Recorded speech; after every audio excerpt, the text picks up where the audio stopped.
La situazione oggi è che le case di riposo interessate da numeri di pazienti, di ospiti ricoverati positivi al coronavirus sono su 37. Oggi quelle interessate sono 7. Alle 4 case di riposo che già presentavano criticità se ne aggiungono altre 3, la casa di riposo Bonora di Campo San Piero, il CRA di Cittadella e la casa di riposo di Bovolenta.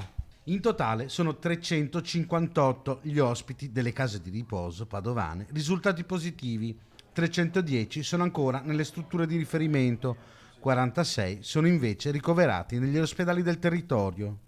Il conto dei morti è arrivato a 52, una mortalità del 14%. Le persone che sono venute a mancare sono 52, che rappresentano circa il 14% delle persone interessate. Per me questa è una percentuale molto anche importante, tenendo conto che l'aspettativa di vita in generale degli over 80 è un po' la popolazione appunto media che abbiamo appunto in casa di riposo, viaggia a livello nazionale sul 25-30%, quindi il fatto di riuscire a tenere appunto una percentuale così bassa, sperando che rimanga appunto tale, è secondo me anche un motivo di speranza, in maniera tale anzitutto proprio nei confronti appunto dei nostri anziani. Kit rapidi, isolamento e unità di supporto, le soluzioni messe in atto dall'azienda Euganea. Se in 7 case di riposo la diffusione dei contagi ha numeri notevoli, in provincia ci sono anche altri casi con numeri più bassi.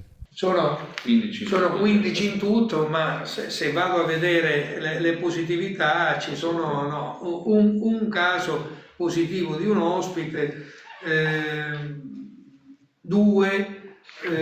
È chiaro che anche in questi casi è importantissimo l'intervento organizzativo che abbiamo detto prima, per evitare che quest'unico caso possa diventare la diffusione all'interno dell'intera struttura,